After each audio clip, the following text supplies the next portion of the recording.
Good morning friends. வரம் 360 YouTube channel. நான் உங்கள் ஆதிகேசவன். இன்றைக்கி நம்ம பார்க்க போகிற பதிவு ஆமணக்கு செடி. ஆமணக்கு வேலி ரோட் சைடில் பார்த்திங்கன்னா ஏகப்பட்டது முளைச்சிருக்கும். நீங்கள் சாதாரணமாக ரோட் சைடில் போகும்போதே பார்த்தீங்கன்னா நிறைய குப்பைமேட்டிலலாம் இந்த ஆமணக்கு செடி முளைச்சிருக்கும். இதுக்கு ஆங்கிலத்தில் இது கேஸ்டர் பிளான்ட் அப்படின்னு சொல்லுவாங்க. இது பாரம்பரிய மருத்துவத்தில் மிக முக்கியமான ஒரு மருந்து செடியாக இது பயன்பட்டுருக்குங்க. இதனுடைய இலை, வேர், விதை, எண்ணெய் எல்லாமே பாரம்பரிய மருத்துவத்தில் பயன்படுத்தியிருக்காங்க. முதல்ல இது எண்ணெயுடைய பலன்கள் என்னன்னு பார்ப்போம். இந்த எண்ணெய் பார்த்திங்கன்னா இது இயற்கையாகவே ஒரு லாக்ஸேட்டிவ், ஒரு மலமிளக்கி அப்படின்னு சொல்கிறாங்க. இந்த எண்ணெயை நம்ம மருத்துவர் ஆலோசனைப்படி நம்ம ஒரு குறிப்பிட்ட அளவு எடுக்கும்போது நம்ம உடம்புல இருக்க மலத்தை இலக்கி மலம் நமக்கு ஃப்ரீயாக போகுங்க. அதன் மூலிமா உடல் சுத்தம், குடல் சுத்தம் நமக்கு கிடைக்கும்.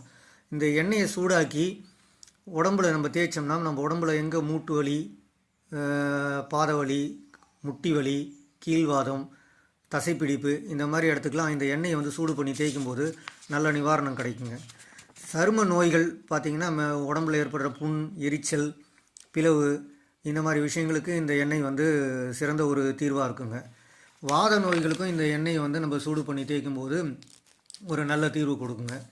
இந்த எண்ணெயை தலைக்கு நம்ம தேய்ச்சிக்கிட்டு வரும்போது உடல் குளிர்ச்சி ஏற்பட்டு முடி உதிர்வு குறைஞ்சி முடி அடர்த்தியாக வளர ஆரம்பிக்கும். அதே மாதிரி பெண்களுக்கு ஏற்படுற மாதவிடாய் காலத்தில் ஏற்படுற வயிற்று வலிக்கு இந்த எண்ணெயை சூடு பண்ணி அடி வயிற்றில் தேய்க்கும் போதோ அல்லது குளிர்ச்சியான எண்ணெயை தேய்க்கும் போதோ அந்த வலி குறையுங்க. இதற்கப்புறம் இதனுடைய இலையுடைய பயன்பாடுகள் பார்ப்போம். இந்த இலையை சூடாக்கி விளக்கில் அப்படி சூடு பண்ணி இதை 10 மாதிரி போட்டோன்னா மார்பில் இருக்க சளி குறையுங்க. வயிற்றில் 10 மாதிரி போடும்போது வயிற்று வலி குறையும். குழந்தைங்களுக்கு ஏற்படுற வயிறு உபசம், அந்த மாதிரி வயிற்று வலி அது எல்லாமே குறைஞ்சி ஒரு நல்ல நிவாரணம் கிடைக்குங்க. சர்க்கரை வியாதி புண்கள், நாள்பட்ட புண்கள் இருக்கிறவங்க இந்த இலையை அரைச்சி அது கூட சிறிது மஞ்சள் சேர்த்து அந்த புண்ணில் வச்சு கட்டி வரும்போது பார்த்திங்கன்னா நாள்பட்ட புண்ணும் தீராத புண்ணும் வெகு விரைவில் ஆறி வருங்க. இதை விட இன்னொரு முக்கியமான ரகசியம், அதாவது பார்த்திங்கன்னா மஞ்சக்காமாலைக்கு சில கிராமங்களில் நாட்டு மருந்து கொடுப்பாங்க, பச்சிலை மருந்து கொடுப்பாங்க. அந்த பச்சிலை மருந்து வேறு ஒன்றும் இல்லை, இந்த ஆமணக்கு இலை கொழுந்து தான்.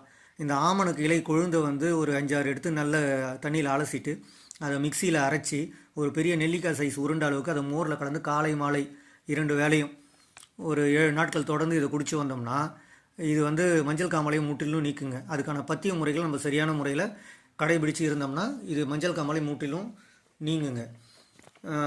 இந்த வீடியோ உங்களுக்கு பிடிச்சிருந்தா லைக் பண்ணுங்கள், ஷேர் பண்ணுங்கள், கமெண்ட் பண்ணுங்கள், சப்ஸ்கிரைப் பண்ணுங்கள். நன்றி, வணக்கம்.